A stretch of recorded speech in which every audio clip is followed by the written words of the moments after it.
And the Beast is like, I will agree to these terms, but you have to stay here forever. She's like, forever? Forever. And she's like, shit. Hello, I just wanted to thank you for clicking on my video, and I wanted to let you know not only do I create content on my YouTube channel here, Class in a Glass, but I'm also on Twitch where I play single-player games, multiplayer games. I do movie reviews, cartoon reviews, and a whole bunch of other stuff.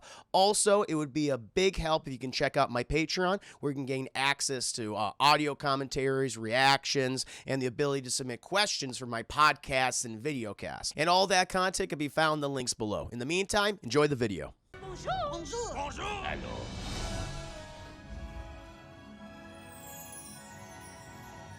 But now, chat, we must get to my review, chat. We got to get to this review tonight. Again, in case I missed you, welcome to stream. Hope you're all having a very nice Wednesday evening, a very happy hump day evening. Pleasure to have you here. Cheers and salute to you. But now, my friends, we must get to my review for Beauty and the Beast, a tale as old as time, chat. Now, I got a question for you, chat. I like to start out these reviews, these spoiler reviews, these scene by scene breakdowns, chat. I'm asking you a very important question. How many of you have seen the 1991 animated classic, chat, Beauty and the Beast, a film that will soon be 30 years old, chat, later this year? It's going to hit its 30th anniversary, chat. What do we got? Dark Slayer has seen it several times. Glee, yes, who hasn't seen this, right? Casfade many times. Crusaders, fuck yeah. Then he actually gave me the nightmares when I was good. It's a spoopy Andy. That guy JV, question, is this your favorite Disney film in Renaissance? I'm actually talking about this in a second, but we're going to put a pin in that. I'm going to talk about that in a bit. Harbor 1, of course. Adman seen it. Mr. Yasmin, yep. Twitchy Rascal, I have. Can't say, oh, wow, I'm old. Yeah, we're all old, man. The guy JV seen it so many times. Cake, hey, Juicy. Hey, Jack, good to see you. Cake, hope you're doing very well. Hope you had a very nice stream. Hope the stream's been going very well this week. Happy to have you here. Chat, please do check out Cake. Male Carisian, yes, I've seen Stockholm Syndrome, the movie, many times. Well, we got somebody who hasn't seen it. Never seen. Oh, you sweet summer child, you. Mr. Yasmin, I saw it on VHS and a family member. Yeah, say that's how I first saw it on VHS. Yeah, watching this on Disney Plus, it's like, oh, you cleaned up this animation. It was like, wow, because clearly they did. They added some digital, like, oh, we got to make sure this looks really nice. And it looks beautiful. There's no doubt about that. Oh, this film was older than me. Holy shit. Yep. Cake, are we talking Beauty and the Beast? Yes, the original 1991 anime classic. Just asking people if they have seen this film. I believe a lot of 90s kids, I know especially like a lot of 90s kids, probably 80s kids, grew up watching this movie. I was one of those kids growing up, so I've seen this film many. I haven't seen it in a while, actually, though. I watched it many times as a child, but the last time I saw it was, Jesus, probably, might have been close to 20 years ago, chat, so it was quite some time since I last saw this, and even some, like, details I forgot, but I'll tell you right now, fucking gorgeous movie. The animation, I mean, there's some cool, fun facts about this film, but this was very much like a wow, like a revelation. Of course, you already had other Disney animated films that were coming out before, like, part of the Renaissance era, like The Little Mermaid and things, but this was the one where everyone went, holy fucking shit. Yeah. Yes, I've seen Disney's 365 Days. Beauty and the Beast. I never saw that one. With Ron Perlman. Belle's my favorite Disney. She's fucking, Belle's great. Belle's a fucking great character. She's an independent woman. You know, she's not letting society tell her what to do. It's like, Belle, why aren't you, like, married at 12 years old and have, like, 3 kids already? They're like, why are you popping out babies? Why are you marrying Gaston? She's like, I want to fucking marry him. I'm 16. No, thank you. Or she's 17, I think, in the movie. So, he's like, I don't want to do that. It's fucking weird. Stop. Let me read books. You're like, oh, why are you reading so many goddamn books? Reading's not cool. It's like, oh, Jesus Christ. She's amazing. I love her so much. She's great. No, she's an amazing character. I agree with you. However, one didn't gain and appreciate her for it until I got older. Yummy thought many things are boring, including Gaston's villain. Yeah, Gaston, he's a toxic motherfucker, chap. He's not a great guy. He's scheming. He's such a fucking pig. We'll get into it, chap. But no. So a lot of you guys, a couple of you haven't seen it. This is interesting, but most of you have seen this, chat. Yeah, like many of you in the 90s. I did not see this in theaters, chat, because I was just a wee baby. But I did see this later on, chat. In the mid and late 90s, had this on VHS like many of the other Disney Renaissance era films. For those who don't know, like my favorite Disney Renaissance era movie was always Aladdin. Loved Aladdin. Shit, I've actually done a review of Aladdin on my channel. You can find that review on my YouTube channel, Class in a Glass. Check that out. So no, this isn't the first of my Disney Renaissance reviews. This probably, I guess this is the second one technically. So it's the second one. But my favorite was always Aladdin, then followed by The Lion King, then The Little Mermaid. Then Hercules. I love Hercules. Yeah, that movie is so much fun. I love Hades as the villain. So many fun songs. But that's been my fifth one. The fifth in my top five has always been Beauty and the Beast. Those are always the ones I watch over and over and over and over and over again. Love this movie. And I think the reason why it was ranked the lowest in my top five, which again, it's like all of those films I consider to be better on the DT scale. It's a better than Sex movie, honestly. Like watching this again, so recent, it's like, oh my God. Like the animation again in 19, there was nothing like this at this point. Yeah, we had a lot of Disney animated films, a lot of them gorgeous throughout the 80s and 70s. Of course, great movie, a lot of studios, but like what they were doing was so far ahead of its time. And like looking at this and being someone who appreciates 2D animation, I was like, Jesus Christ, the amount of work that went in this movie is absolutely just mind-boggling, chat. The level of detail, the how the characters moved in scenes, chat, the fucking backgrounds. Like I was even saying during my commentary, I was like, these are fucking paintings. These are like, I would love to own the animation cells of this movie, chat, and just frame them, like hang it on a wall. Just so many goddamn gorgeous moments in this film, chat. And of course, it's got a great characters, great story. The whole Stockholm syndrome, people have got to realize, like, this is kind of fucked up and weird. The whole premise being, it's like, I'm going to kidnap you, and I'm going to force you to fucking love me and then fuck me so you can break this curse. That's kind of the premise of the movie. It was a very independent woman who's like, I don't want to adhere to society's norms and be forced to marry this fucking pig and, have to carry his goddamn children. She's like, I want to do that. I'm going to be like my dad. And he's very independent. He raised me to be the woman I am today. It's like, there's some good messages, but the Stockholm thing's like, yeah, it's a little fucked up and weird. It's hard to like, how are we going to make this work? And you just got to go with it, Chad. It's still a very whimsical film. But no, just from just looking at it for the artistry, it's like this is absolutely incredible.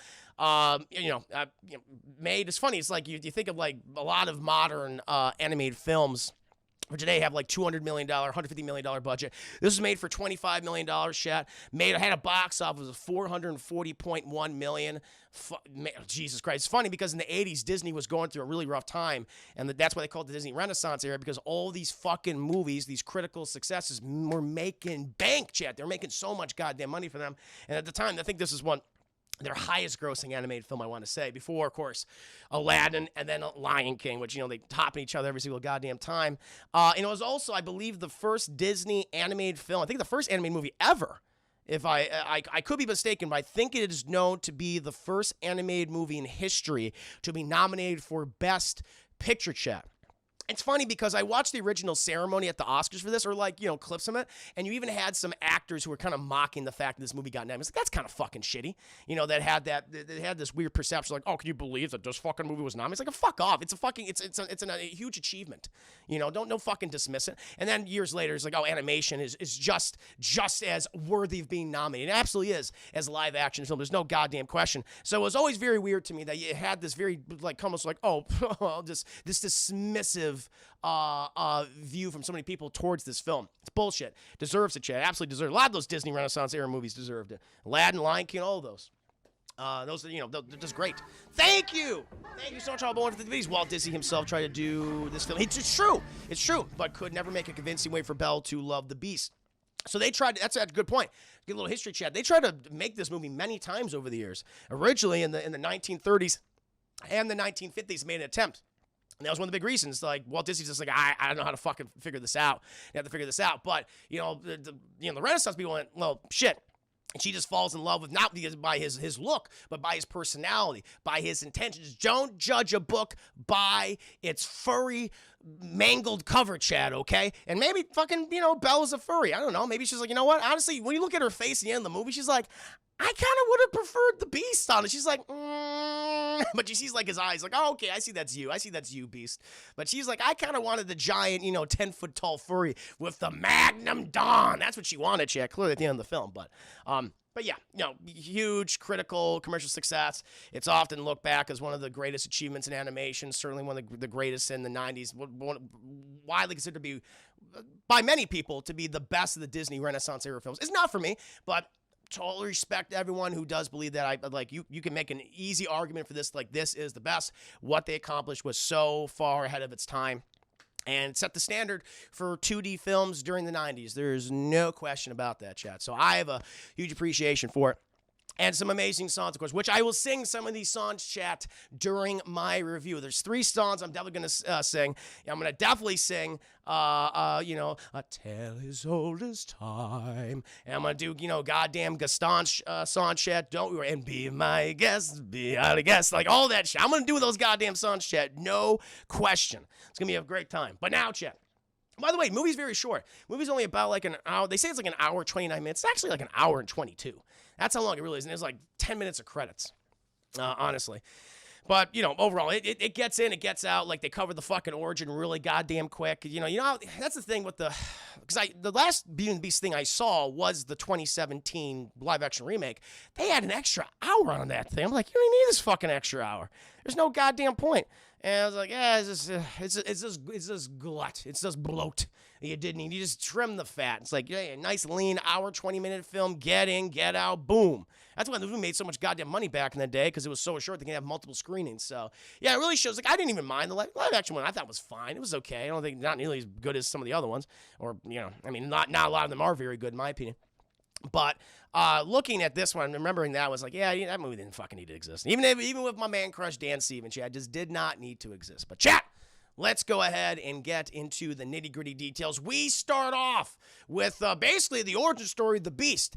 He was a selfish, spoiled, rotten little shit of a prince, chat. This guy, he treated people like shit, treated subjects like shit, treated staff like shit. He was bad. And then one day, this old, weird, fugly-looking crone, she comes on up, and she's knocking on the goddamn door. She's like, I'm cold outside. I need somewhere to stay warm and not die.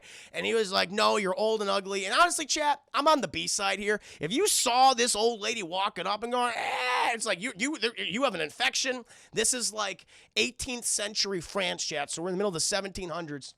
So you got all sorts of goddamn diseases going around. You got smallpox. We can't have a smallpox epidemic here in this village and the castle.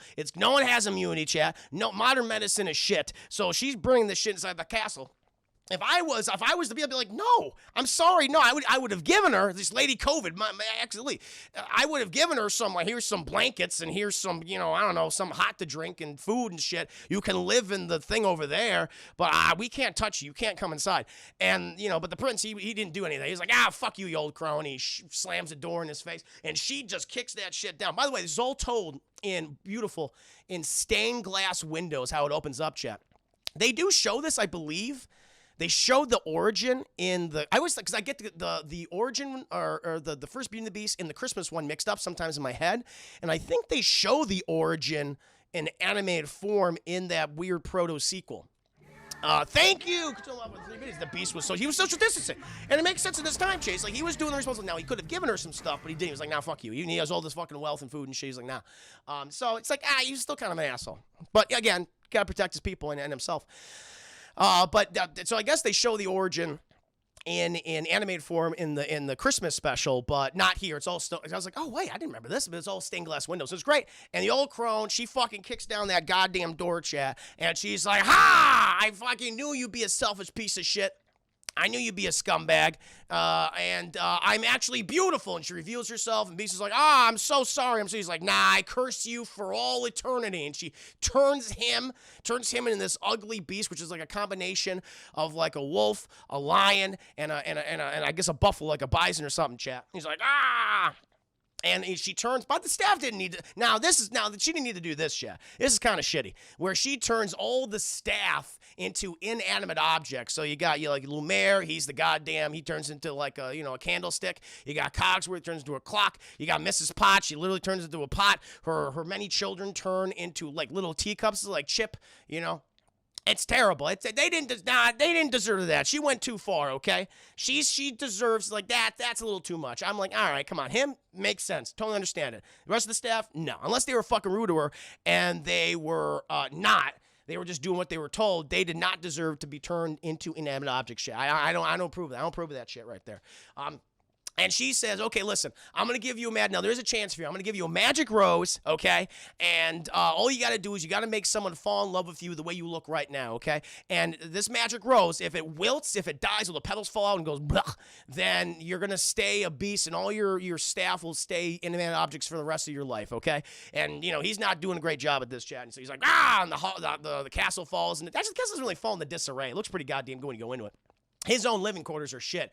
But, the castle's just been there for 10 years, and the whole village is abandoned. They just assume, the prince died or he moved away, and I guess we're not going to, they think it's haunted or something, so they stay away from it.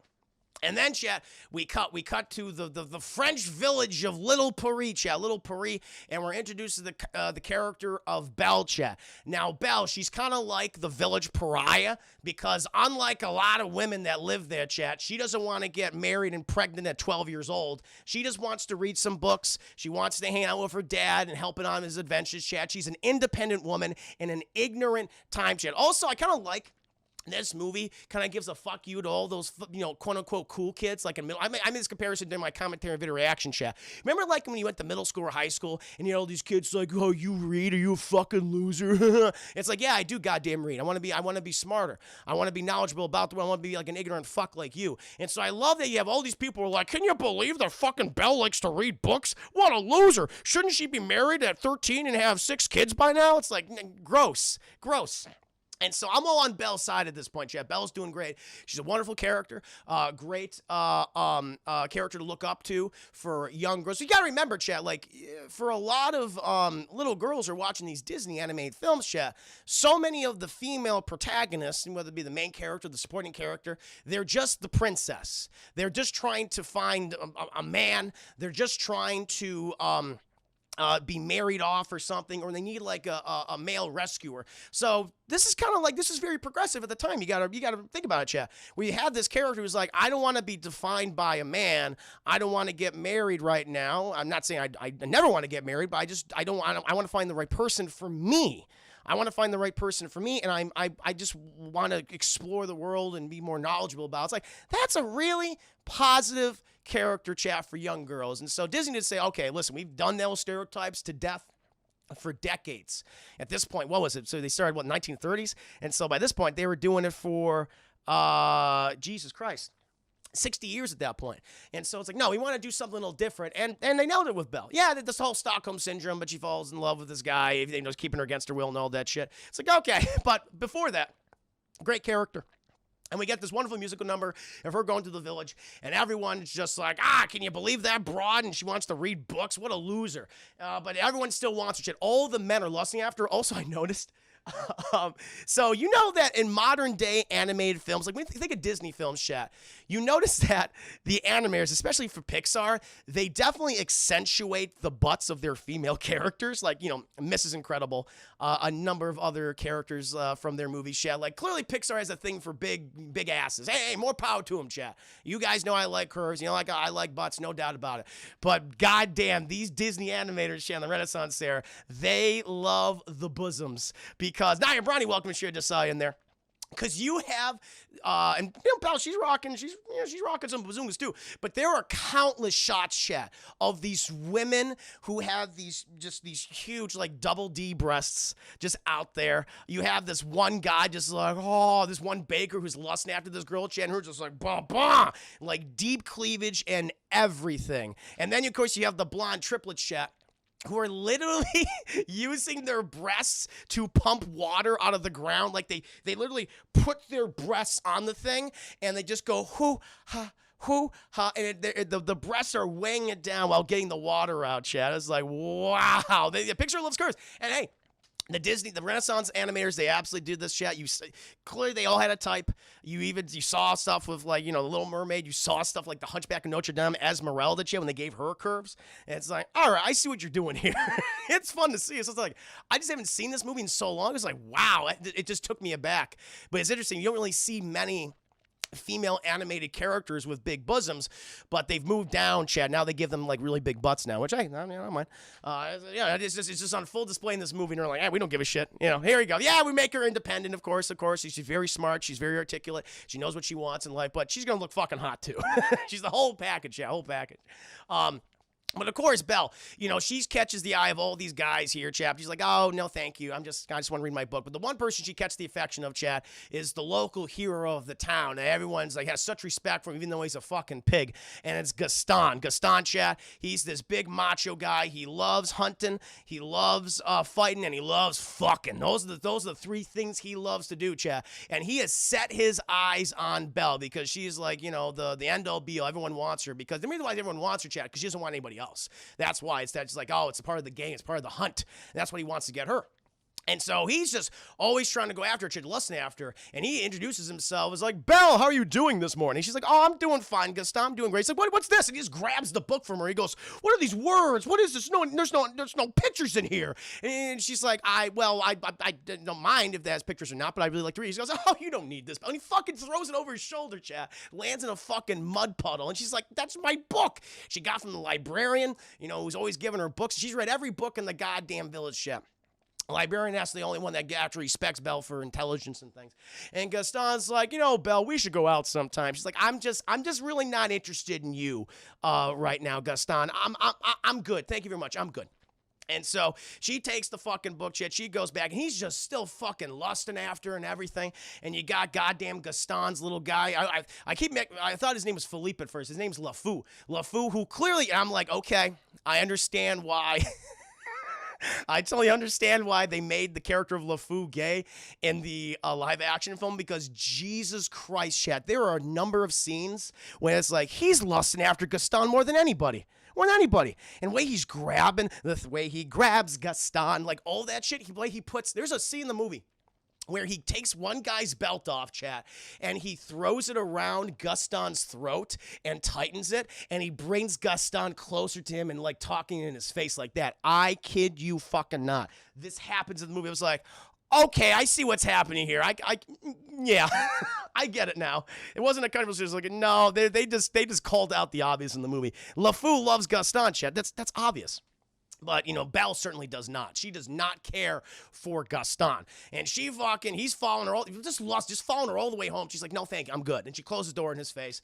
And she's like, the last thing I want in my goddamn life right now is to be married to someone like Gaston. He only cares about himself. She goes, this is one of the little musical number, chat. Chicken. She just likes her life. She wants more from her life other than to get married right now. And thankfully, the person who kind of supports her decision is her dad, chap, Maurice. And her father, he is an inventor, Chet. He's an inventor, and she goes down in the basement because he's like, God fucking damn it, because he's messing something up, Chet. And we see this just monstrous contraption, which is like this automated machine with a fucking axe. Going up and down, up and down. It's like, is this a guillotine or something? Might as well be the fucking guillotine, chat. Makes sense. And she goes down. It's like, Dad, everything going okay? He's like, I'm just trying to get my machine ready for the science fair. And she's like, oh, don't worry, Dad. I'm sure it'll work.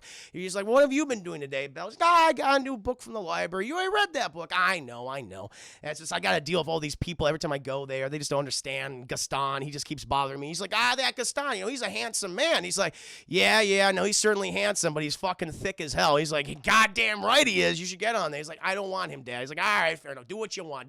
He lets her live her life. I like that. Is, can you hand me the thingamabob, which is a nice little reference to Little Mermaid, chat, with the thingamabob, this fucking fork contraption. He's like, I see what you did there, Disney. There's actually more references to Little Mermaid in the movie in itself. It's like, it's kind of cool. She hands it to him, fixes it, chat, and then, it starts chopping the wood automatically. Chat. It shoots it off. You're almost a little brainy. If it hits you in the goddamn head, you'll die. You'll be severely concussed. It's a weapon of war now, chat. It's a weapon of war. But the machine's ready. He's like, oh, fantastic. I'm going to enter this in the science fair. We're going to get a whole bunch of money. I'm sure it'll be great. I'm going to patent this shit. She's like, congratulations, Dad. You need me to come with you?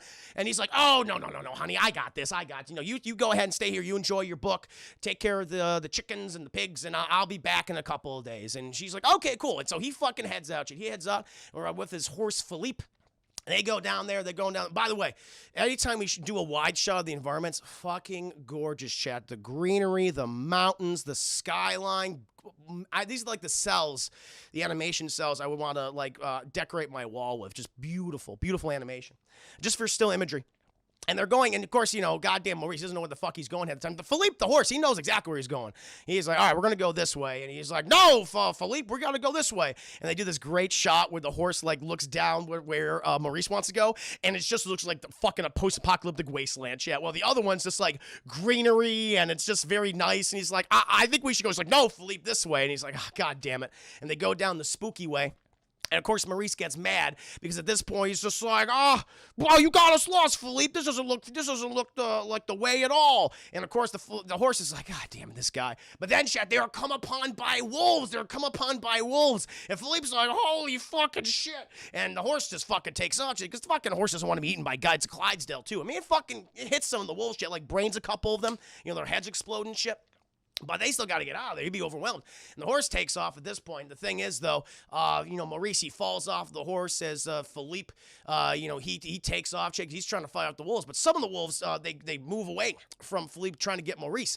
And Maurice, he ends up in front of this giant, massive gate, chat, to the castle. And he's like, shit, I wanna go in that goddamn thing. I wanna go in the castle. And he gets through the fucking bar. He gets in the wolves, like, trying to get at him, chat. And he goes to the castle, and wonderful how the castle looks, chat. All these fucking gargoyles. You see fucking Goliath there and everything. Goliath in Brooklyn and Bronx and Broadway and Hudson, chat. All right there protecting it, chat. And so then he goes, he's fucking knocking on the door. He goes, hello? And it's like, he hears people talking. All of a sudden, and he's like, no, monsieur, please be our guest. And he goes, oh, who's there? And he grabs his fucking candlestick, and he goes, I'm right in front of your face, sir. And he goes, ah! It's this little anthropomorphic candlestick man, chat. And his name is Lumiere. He is one of the head servants there, and he has this little Cogsworth guy's clock, his little buddy. And they're like, Cogsworth's like, we shouldn't have let him in, man. We shouldn't have let him in. And Lumiere's like, shut up. Now, we're going to help this guy. How you doing? So she's like, she's just freaked out. She's freaked out, but they're being very kind to him. And, he's a scientific mind, Chet. He's like, I don't understand these abominations of God. So, I'm going to roll with it. Because he's been through a lot. It's fucking cold out. It's, he has the wolves that were chasing after him. He's stressed out. And you have all these other little inanimate objects just coming up, chat. They, Lumiere and Cogsworth, they take him to this one little room. And Cogsworth's like, what about the master, man? What about the master at this point? He's like, fuck the master. Fuck him.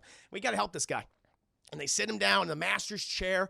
And then Miss Potts, an anthropomorphic little pot, chat, pours some tea out of her body where her son is, chat, Chip, and he's like drinking out of this kid. He goes, that tickles. He's like, oh. He's like, I'm sorry, sir. I didn't mean to talk to you. He's like, oh, it's okay.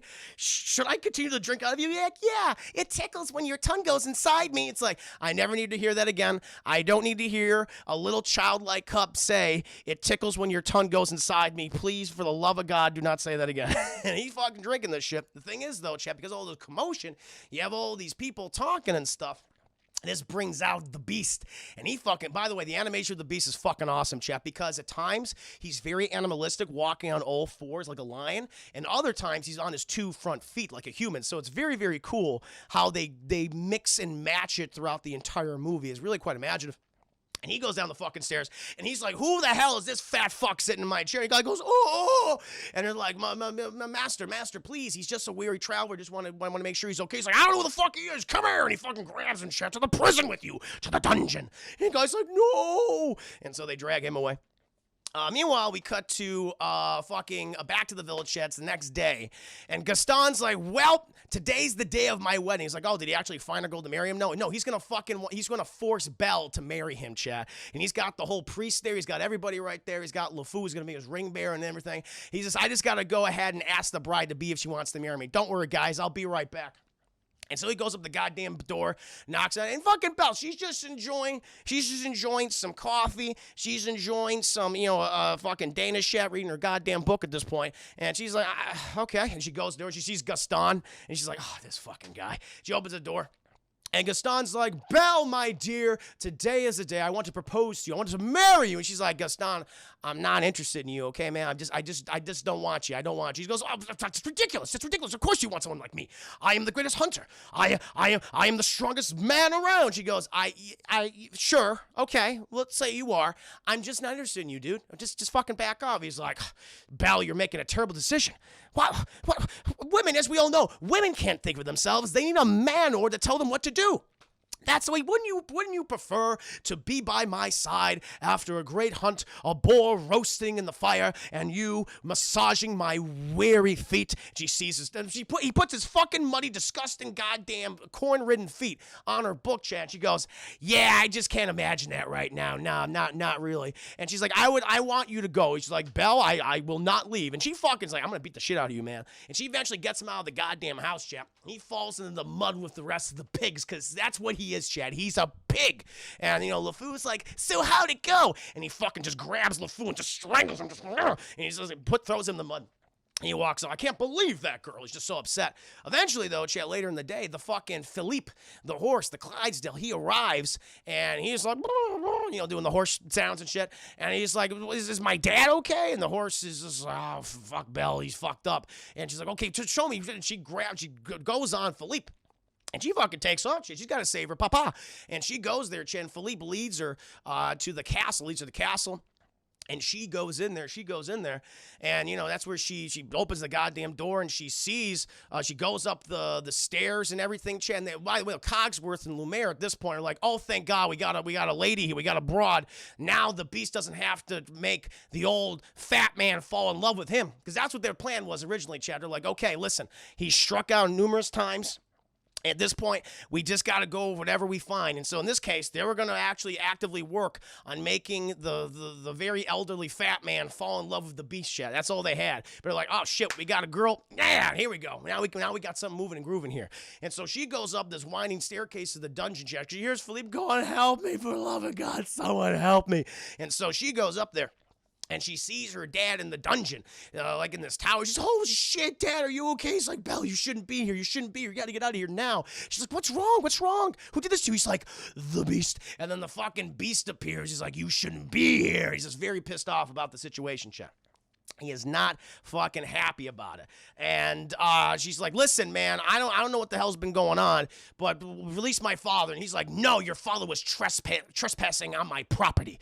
He will be in the dungeon for all of eternity." And she's like, "Oh, God damn it." She goes, "Why don't you save her dad, Chad? He's elderly and shit." She says, "How about I stay in place of my dad? I love him. I don't want him to stay here. Okay, please send him home." And the beast is like, "I will agree to these terms, but you have to stay here forever." She's like, "Forever?" "Forever." And she's like, "Shit." She's like, "Okay, I'll do it." And, the beast lets the dad out, and he sends him down. The dad's like, "No, not my daughter, not my beautiful daughter, no." And this is a creepy scene. He puts him in a carriage shed that moves like a spider. It's like, "Hey, the spider." And it's very creepy, and it sends him back home. And meanwhile, the Lumiere and Cogsworth and all the rest of the animated objects are like, by the way, Lumiere, there's a lot of sexual innuendo in the movie, but there's this one shot, and I think it comes maybe after this, where Lumiere is clearly having a sexual relationship with this feather duster, and the feather duster has these giant hips, which is like, yeah, that's clearly her butt. I see what you're doing here, Disney animators. It's obvious. And they're always like, "Oh, yes. Oh, no. Oh, yes. Oh, no. Oh, yes. Oh, no." And like, literally, that is a scene in the movie. That is what happens, Chet. That's not true. It is true, sir, maybe. I swear to God, it's what would have happened. That part was true. When Lumiere is fucking the feather duster, they're going, "Oh, yes. Oh, no. Oh, yes. Oh, no." Like, literally that hot. And so they're talking to her. It's like, "Hey, man, listen, I don't think it's good to keep the Belle, in the dungeon, man." He's like, "Why?" "Because we should show her to her room. She's our guest." And he's like, "Ah." And he goes up there. Meanwhile, Belle, she's fucking crying inside her prison cell, chat. He opens it. He's like, "So, I'd like to show you your accommodations." And she's like, "Okay." And she comes out. She's all crying, sniffling. He's like, he's all mad and shit. Shows her to her room. And, she's like, "Wow, holy shit, this is a nice little fucking room you got here." And he's like, "You may go wherever you want except the West Wing." And she's like, "Why can't I go in the West Wing?" "Because it is forbidden." I love that fucking line. I love that goddamn line. "Because it is forbidden." And she's like, "Shit." Jesus goes inside her room. And he's like, I expect you at dinner." And she's like, "I don't want to fucking eat food with you." And he's like, he gets very mad. He gets very fucking mad. And he goes to his room, chat, where we see it's all fucking torn up and shit. We see the rose and everything there. And it's, oh, another petal fell off. He's very bad. And Lumiere and all the other inanimate objects are like, listen, man, you just gotta be more genteel. Be more genteel. Just go back down there. Go back down there and just ask her, to join you for dinner, please. She's like, all right. Meanwhile, cut back to Belle, who's just fucking sobbing at this point. Because of her situation that she's found herself in. We see some of the other inanimate objects have come to life. Che, you have this giant cabinet, and it's like, we have all these wonderful dresses for you. She's like, oh, where are those fucking dresses? My life is over. I want my books. I want my dad. She's just not doing well. And she's like, ah, shit, honey, I'm sorry. And they're trying to comfort her and shit. And then the Beast comes back, and he's like, I'd like for you to join me for dinner tonight. Please. And she's like, I fucking hate you. She's like, what do you want me to do? He's like, what do you want me to do? I'm dealing with this right now. And they're like, just be fucking nice, man. He's like, I'm sorry for getting mad at you. But I really want to, just have dinner with you, please. She's like, no, thank you. He's like, and he fucking walks away. Well, you can fucking die in there, bitch. And he fucking runs back to his place. At this point, Lumiere's just like, all right, it's going to take a lot of goddamn work. It's going to be a lot. So he goes in there with Cogsworth and things. And, Belle, she's trying to feel a bit better, trying to, she's trying to psych herself up a little bit, Chad, to try to make the best out of a really shitty situation. And they're like, listen, if you want to come down to dinner, you let us know. We'll prepare something for you. Don't you worry. She's like, okay. And, they go back downstairs. And Lumiere and Cogsworth and all the rest of them, Mrs. Potts and Ship and a lot of the other, inanimate objects, they're like saying, well, that did not work out very well. And they're like, listen, this fucking true love takes time. True love, he's like, he fucking kidnapped her. How is that going to take time? Lumiere's like, listen, we got to work on him, no doubt about it, but we also have to ingratiate ourselves to her, okay? She is our guest after all. And then eventually she comes back down. She's like, I am actually feeling a little hungry. And you're like, oh, but my mademoiselle, please, mon chéri. Now we will treat you right. We're going to prepare this over to the dining hall. And they take her to the dining hall, chat. And that's where we get one of the first big goddamn numbers, chat. And you're goddamn right I'm going to sing. Here's one of several songs I'm going to sing tonight, chat. Be our goddamn guest. Oh, here we go, Chad. Here we go. Ma chère mademoiselle, it is with deepest pride and greatest pleasure that we welcome you tonight. And now we invite you to relax. Let us pull up a chair as the dining room proudly presents your dinner.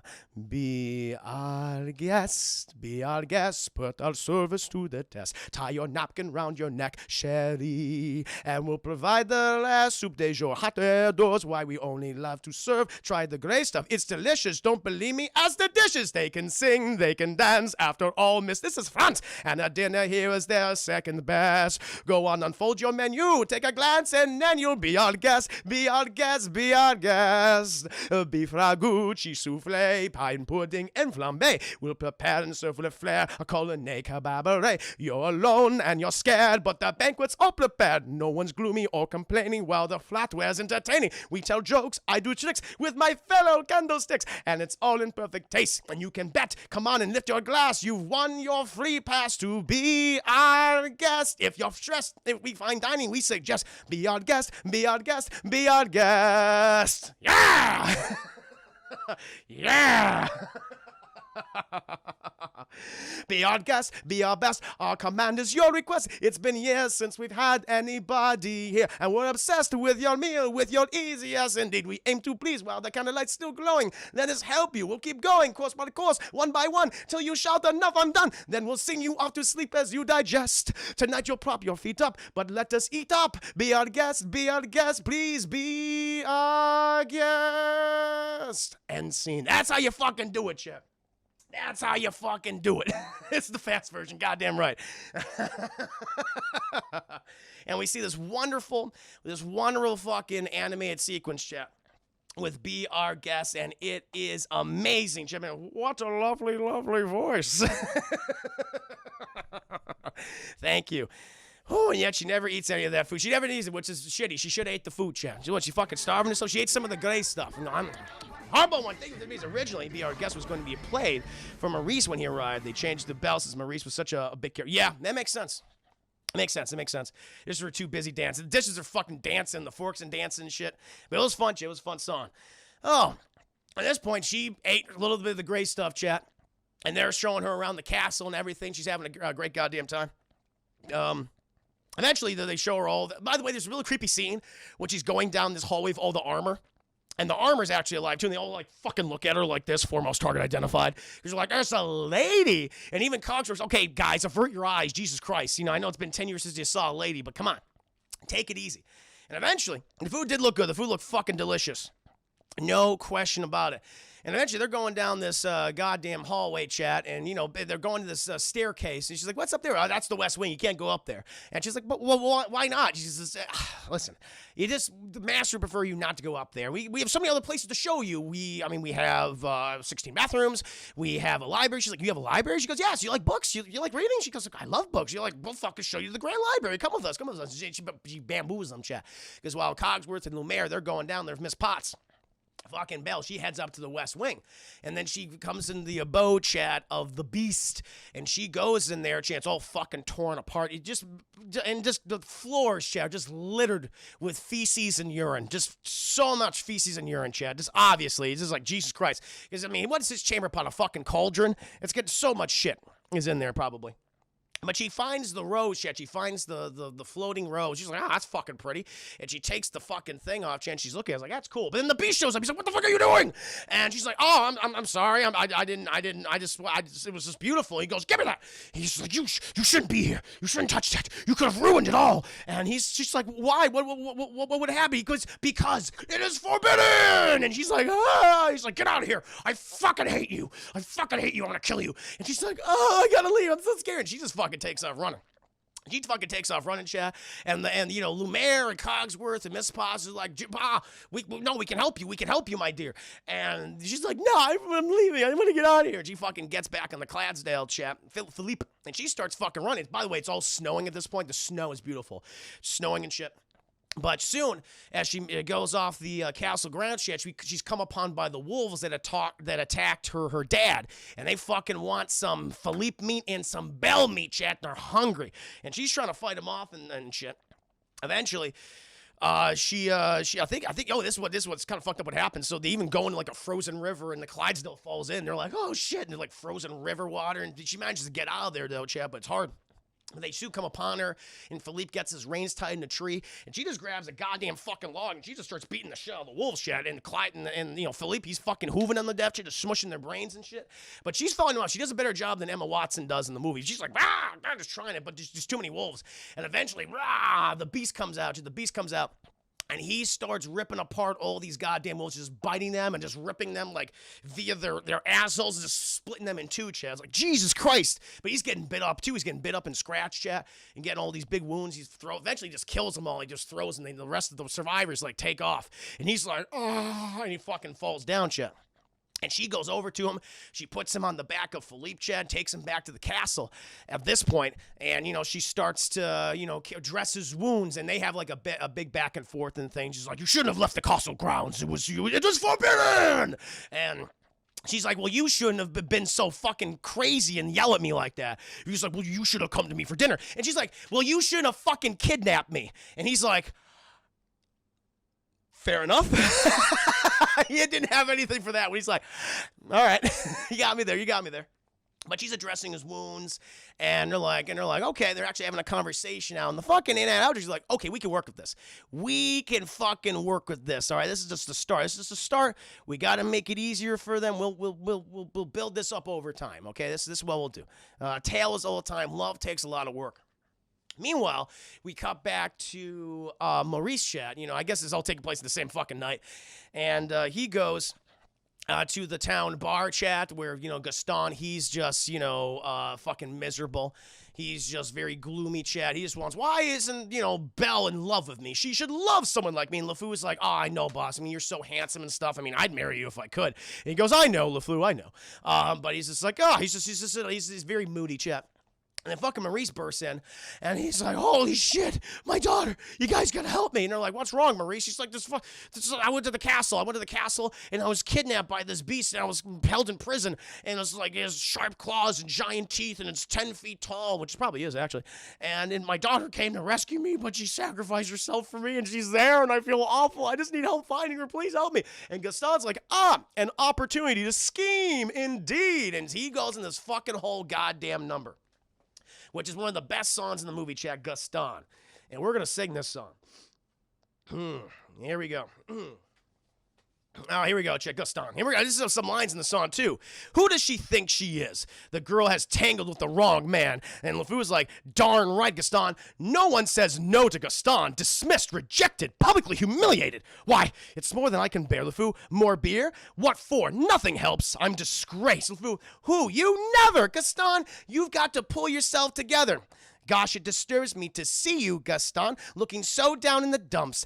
Every guy here loves to be you, Gaston, even when taking your lumps. There's no man in town as admired as you. You're everyone's favorite guy. Everyone awed and inspired by you, and it's not very hard to see why. No one's slick as Gaston. No one's quick as Gaston. No one's neck is incredibly thick as Gaston's, for there's no man in town half as manly, perfect, a pure paragon.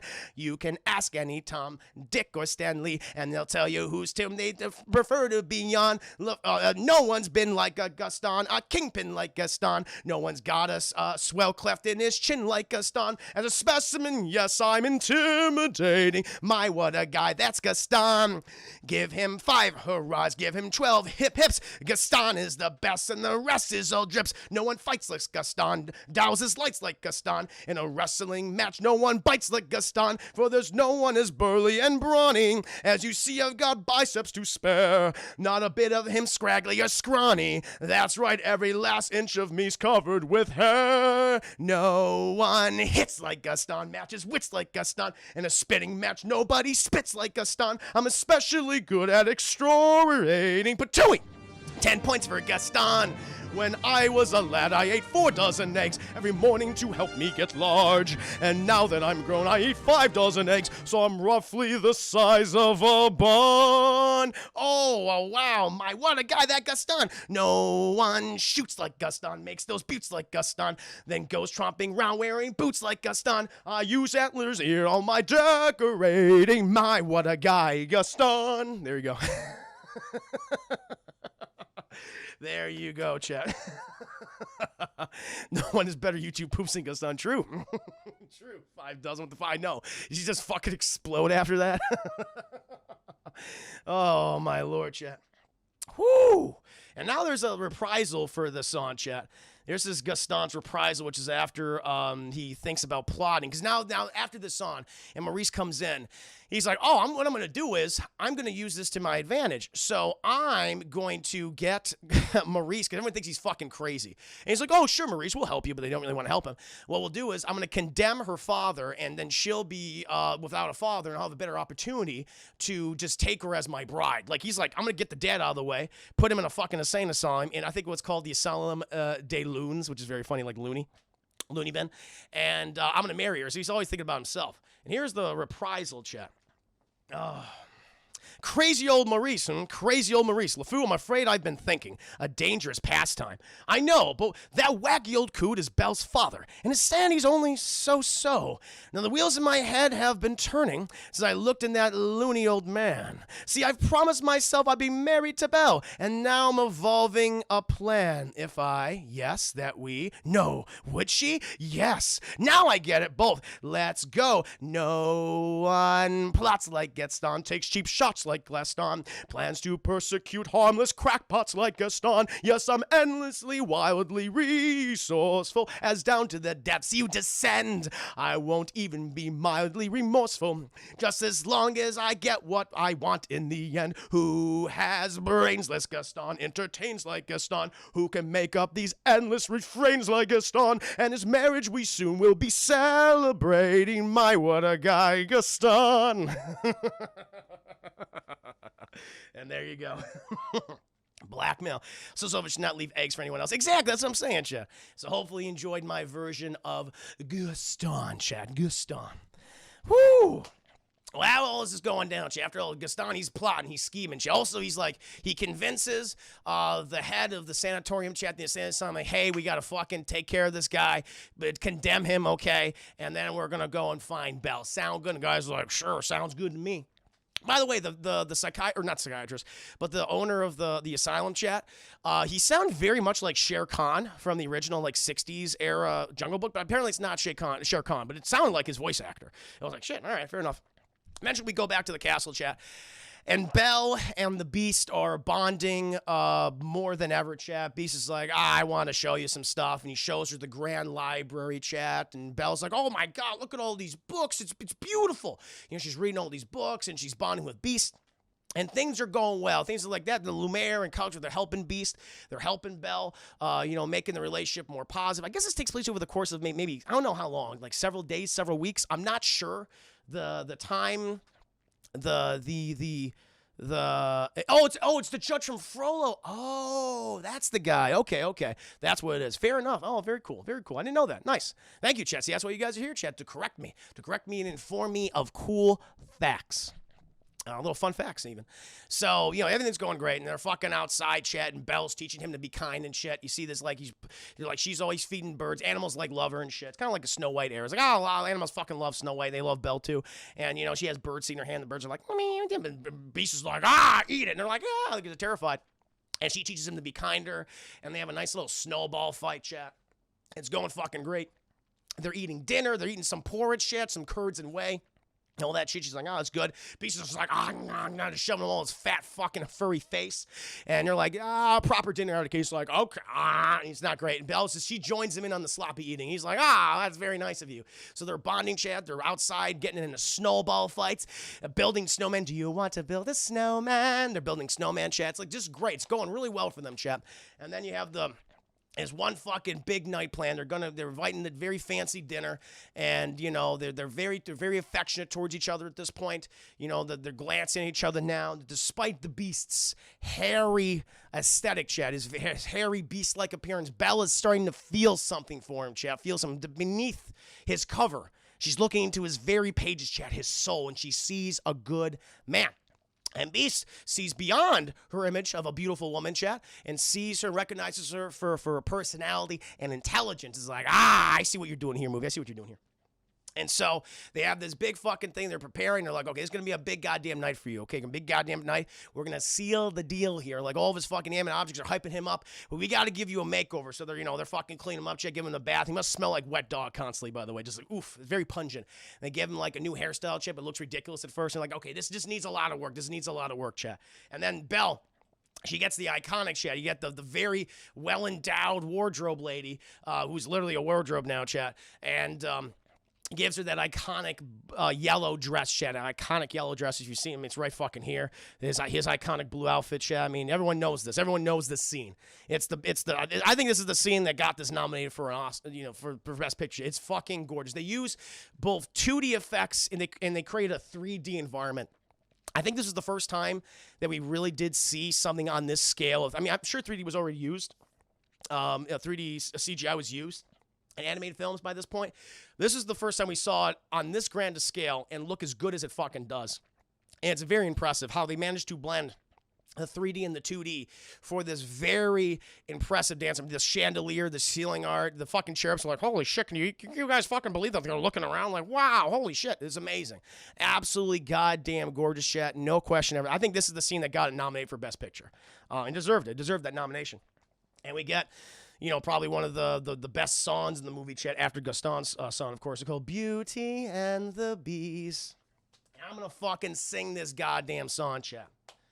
Tale as old as time, true as it can be, barely even friends, then somebody bends unexpectedly, just a little change.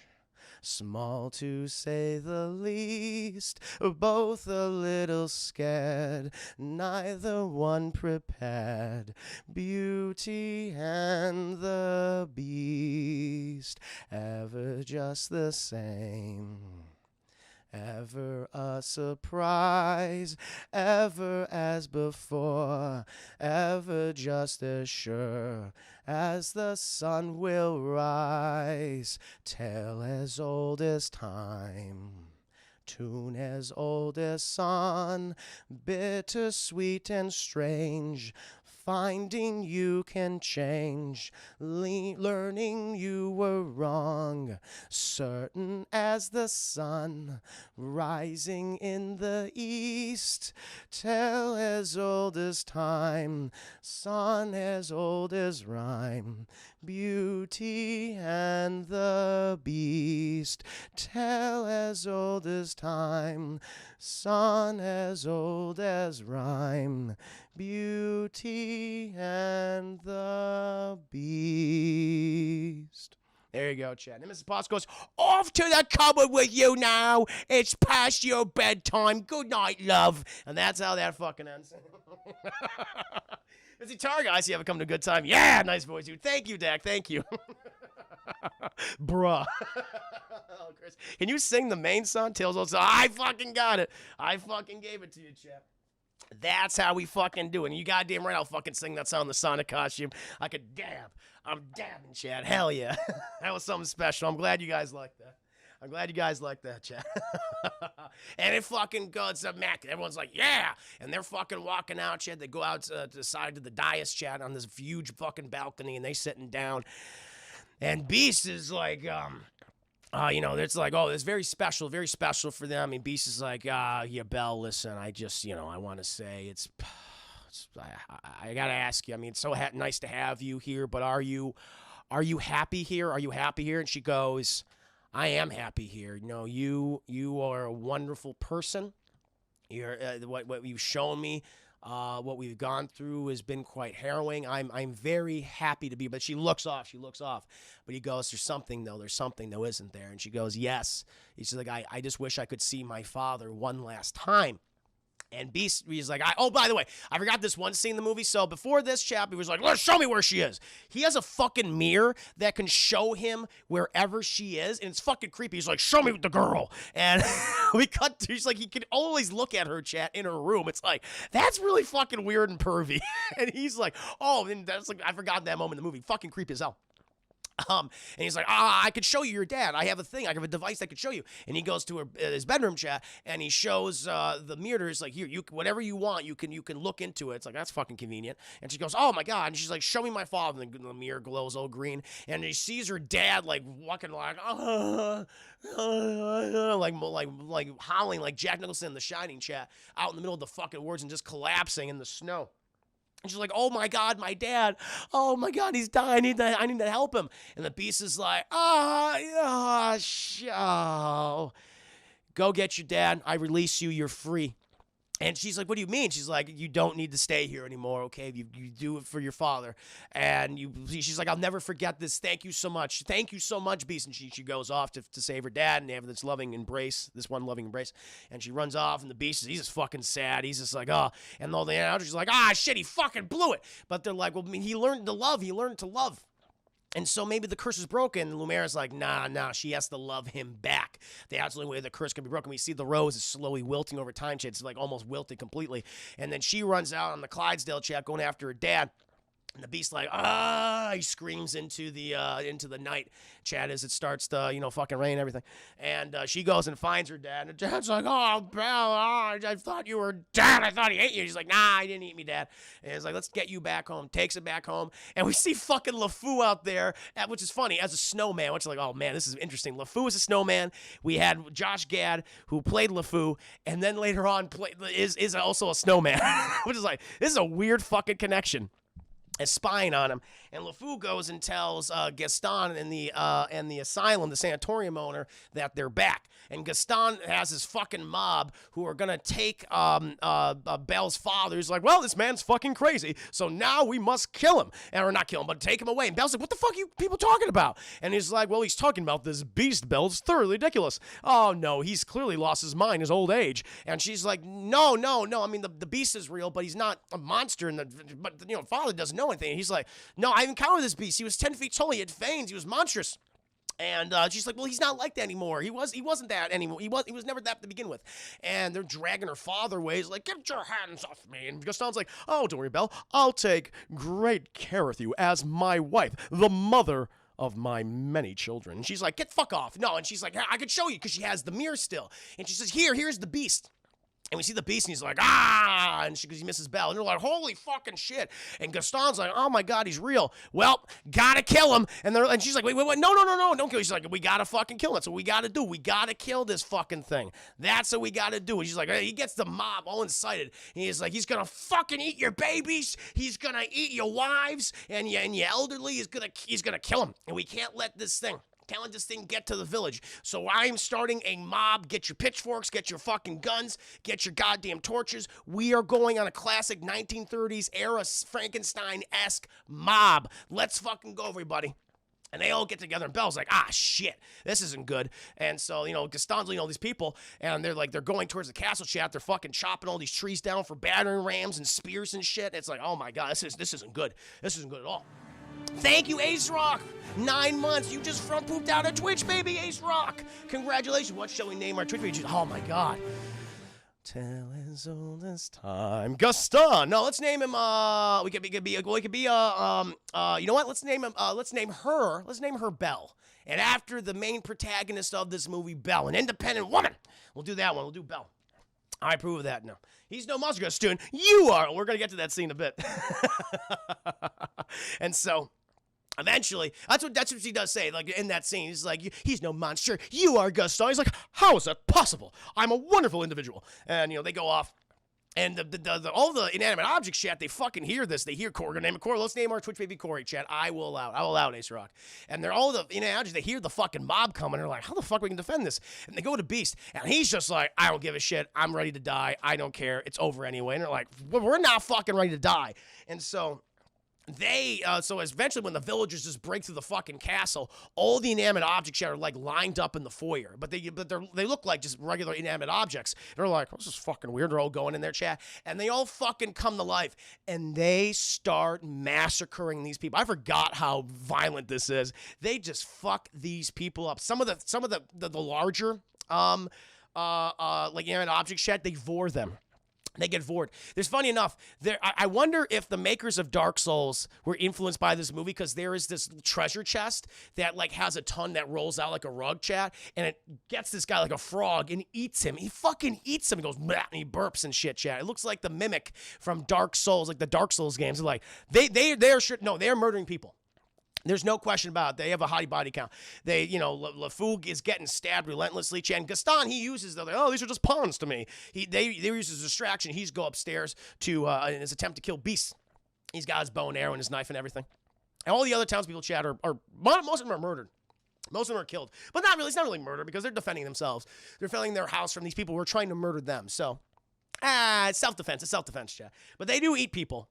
And they stab people. They do a lot of that. One guy gets stuck in the oven. He burns alive. One, funny enough, gets absorbed by the claws, and he's spit out. And he's wearing Ariel's clamshell bikini, chat, and like her hair and everything. It's like a little reference to their previous film, Little Mermaid. He's like, oh, and he runs out, chat. But yeah, they fucking eventually retreat. While Belle, she eventually goes, she fucking rides the horse inside there. She's like, where the fuck is Beast? And she's going up there. But Gaston has gotten to him, chat. He's opened the fucking door, and he sees Beast, and he's fucking ready. He's his bow and arrow. And Beast just fucking, he's just defeatless. He just looks at the guy. He's just like, I don't fucking care. And Gaston's like, die, monster. And he fucking fires the arrow off and goes, ah! And Beast gets hit in the back with the arrow. And Gaston just does a fucking Tom Cruise run towards him. And goes, bah! And he tackles him outside the window, and they're fighting on the fucking roof. And he's like, and they're on top of this arch, this gargoyle approach, chat. And he's like, no fighting, you monster. And Beast is like, I don't give a fuck, man. I ain't fucking fighting for nothing. And Gaston, he rips off this part of like this architecture from this gargoyle, chat. It usually has a fucking mace. And he's coming over there to just beat the shit out of Beast. But Belle, she's like, Beast, don't fucking do it. And he's like, what? And he gets him motivated, chat, and he starts fighting Gaston. And all that shit. And eventually they're fighting from like rooftop to rooftop, chat, falling down and getting back up. At one point, Beast, he's using the gargoyles as camouflage. He's pretending to be one of the gargoyles because it's raining, it's pouring, it's nighttime, it's dark. And Gaston's like, how can Belle ever love a monster like you?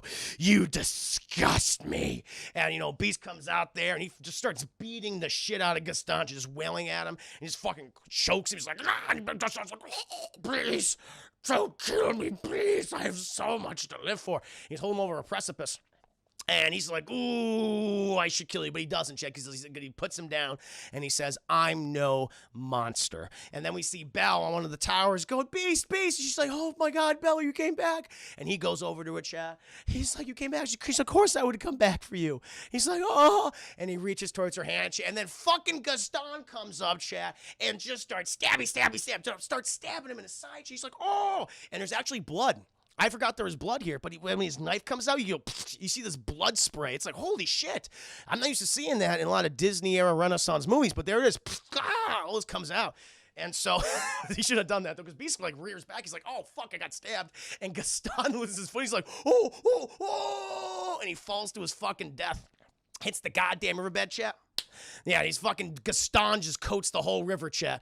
All him and all those 6 eggs he ate, chat, just explodes. He ruptures like a hot water balloon, chat, on concrete. All right, he's gone forever.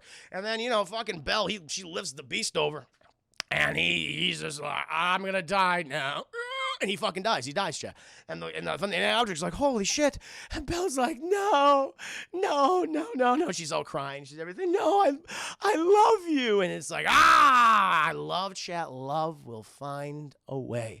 And because even though the rose petal, chat, disintegrated, it's dead, it's wilted, fucking, JC or God or the witch was like, all right, that works. I appreciate it. This is good. This is good sacrifice. Heroic sacrifice. You are free of the curse. It would have been funny if it frees him with the curse, but he's still dead. That would have been fucking ironic. But it lifts him up in the sky to this golden light, and it starts shooting out all of his orifices, chat, out of his fingertips and his toes and shit. And he transforms, chat, into Dan Stevens. I'm like, this is good. Transforms into luxurious locks Dan Stevens. And Belle's like, he's like, oh, Belle, look, I'm human again. And Belle's like, she's actually kind of like, she's a little disappointed. Like, watch the movie again, shit. She's like, But she looks at his eyes. She saw a portrait of him later on. She recognized he still has his human eyes. And she sees it. She's like, oh, you are Beast. And they fucking hug and they smooch. And they start having hot, sweaty rain sex. And the fucking objects are like, oh, we got to get. And they turn back to human again. And they walk out as they have hot, sweaty rain sex. And eventually, Chad, I don't know, it's many days later, weeks later, and the castle is brought, is born anew, Chad. It's luxurious. People from the village who weren't eaten and murdered, they're back having a good time. Maurice is back there, happy that his daughter married well. Married very well, Chad. And we see, it's funny, we see Lumiere, Chad, in his human form. And we see the fucking, clearly the feather duster he's been fucking as a candlestick just walk by. And she's got like the biggest boobs you can imagine. Just like, just strutting, chat. She's got a big old butt and everything. He's like, ha! And then Cogsworth's like, oh, my friend. He goes, this fucking guy. It's like, I love it. Like, Disney just did not care. Like, nah, we're going to draw women. How are we going to draw women? And so they fucking fight and stuff. But eventually we cut to the main dining, the hall, chat, the dance hall where we see, human Beast Dan Stevens dancing with Belle, chat. It's wonderful. It's beautiful, chat. It's a tale as old as time, Beauty and the Beast. And it ends, chat. We see the stained glass window with human Dan Stevens, Beast, and regular good old Belle, chat. And that, my friends, that is my scene by scene breakdown, chat, for the 1991 Disney Renaissance era animated classic Beauty and the Beast. There you go. There's no sex. There is sex in the movie. Don't deny me. Much for him in Beast form over his Fabio looking ass. Yeah, he does look like Fabio. He does. She's like, Yeah, all the other people are human. Like, all the other people turn to human. Like Mrs. Potts and Chip, and everyone's good. Everyone's great, Chad. Claps. Thank you, Chad. Thank you. I hope you enjoyed the review. I hope you liked that one. Bravo. She's clearly a furry. She is the first. She was like, oh, this is a furry. Thank you, Edman, for the host. As always say, guys, the hosting means a lot to me. Help spread the word, the Revenants. The other words going out there, hopefully to get more Revenants, but also Huckleberries. Bring those Huckleberries to Glee. Thank you. Done good, Juicy. Thank you, Glee. Thank you. I'm glad you guys got it. I love this movie. It's a great movie. Oh, yeah, my rating. Yeah, better than sex. I'll give it a better than sex. Yeah, it's beautifully animated, well written, great voice acting, great songs. What's not to love? What's not to love, Chad? Better than sex. All my Disney films in my top 5 are better than sex, Chad. All of them. So wonderful. Al Meccan and Howard Ashman, they did a goddamn good job producing graphics. Goddamn good job. That French Revolution, yeah. Well, hey, fucking Maurice's Invention got a lot of use, Chad. I'm going to call it the guillotine. It's like, yeah. Oh, shit. Man, Gina Carano got fired, huh? Oh, boy. Show, thank you for the 10 biddies. So who's going to be Cara Dune? Is she going to die off screen? Mail star Gina Carano fired amid social media controversy. There you go, Chad. The Friendly Tornado. Thank you so much for subscribing for an entire year. Thank you. Thank you. You are now the proud owner of the clear whiskey badge with whiskey inside. Cheers and salute to you. Thank you. Too Tall, welcome to the stream. Hope you're doing very well. You know, my man Chris, it's a pleasure to be here tonight with you and the chat. By the way, sorry I'm a few minutes. Oh, no. I just really got no apologies necessary. Whenever you arrive, you arrive. I'm happy to have you. Just really got home from swim practice an hour ago. How was your day today? Good. I haven't done much but drawing more X-Men, doing a couple homework assignments. But as always, I'm glad to be to relax with you and the chat to watch you do what you do. Happy to have you here, Too Tall. Welcome. Now, we just finished my review of Beauty and the Beast. Thank you. I have a new follower now, Chim. Let me go ahead and thank them. Robert Peffers, thank you for following my new Huckleberry. Welcome to the stream. Hope you enjoyed this review. It was fun. No, it's been great. It's been a good day, productive day. Got some new stuff on my YouTube channel. Thanks to Alex Bernal. Just upload some new content on my Patreon. Stream's been going really great. No complaints whatsoever. It's been an amazing time tonight, chat. No question. Tale is old this time. No question. Oh. Yes. Yeah, no. No, good to see Robert Peffers. Mr. Jews, I'm sorry. Well, sorry for what? What are you sorry for? No, you're good. They wrote her off fairly well in season 2, and if it was unintended. Yeah, it's true. And it's like, okay, that time with that character is done. Yeah, Chad, we'll see. We'll see what happens. I'm sure the reaction online is going to be very level-headed and kind. Oh, son is old as rhyme. I'll do the song. I will do this song, chat, in full sonic regalia, chat. I'll do fucking Tale as Old as Time. No goddamn question. It's the best song in the movie. This is also nominated for best song, original song in the Oscar. I think it won. I do believe it won. Be a good time, chat.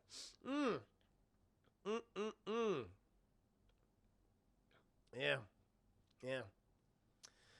Chat. You know what? I'm going to take a brief... Bilbo Baggins, welcome to the stream. Can I sub through Amazon Prime? I think so. I think, yeah, if you have Amazon Prime, you can use your Prime subscription to subscribe for free to one streamer. Yes, you can. Please, if you do so, Bilbo Baggins. I mean, hey, I've often said that you are the best Hobbit of Middle-earth. It's you and Samwise Gamgee. You're the top 2, baby. You're the top 2.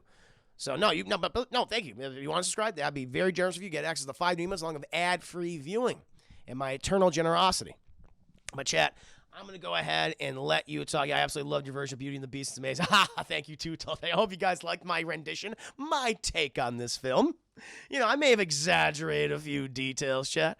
But no, please entertain yourselves amongst yourselves, chat. I'm going to take a moment just to refreshen my beverage. I'm going to come back and do a review for Harley Quinn. That's the next one I'm going to be doing in just a second. Let me go ahead and get some stuff up here in the meantime. Tale as old as time.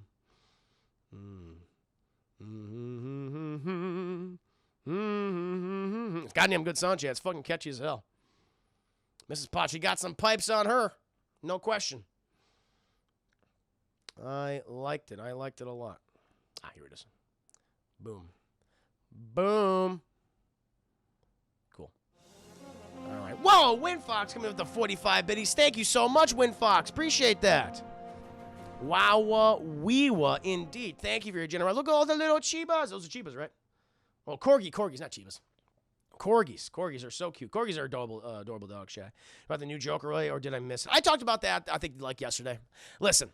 I'm gonna do a review for Justice League on my stream. I'm gonna do a scene by scene breakdown for that movie. Therefore, I'm not gonna do a watch party for it because it's just too much fucking film. But I'm not a fan of Zack Snyder's superhero films. So he could show a million different things. It's just, I saw it. He looks like the Joker. He looks like the Joker. That's all I can really say. How he's gonna be used, I don't know. I doubt personally. This is just me. It's gonna be used well. I don't think Zack Snyder understands any of these characters, but we'll see. I'm going to give it a shot. I'm going to watch it. I'm going to review it. We'll go from there. I don't know if Corey has talked about on Corey Double Post has talked about anything else, but yeah, I have no excitement for it. It's inevitable. I am excited to do my review. I am definitely excited to do my review for it on my channel. But outside of that, I don't know. Ravenbow, we've been talking about for like the past 5 minutes now. People just react. I guess it just happened. Yeah, but yeah, what's gonna happen when you make some when you post stuff like that online? But chat, please entertain yourselves. In the meantime, I'm gonna go ahead and refill my beverage. Stick around, chat.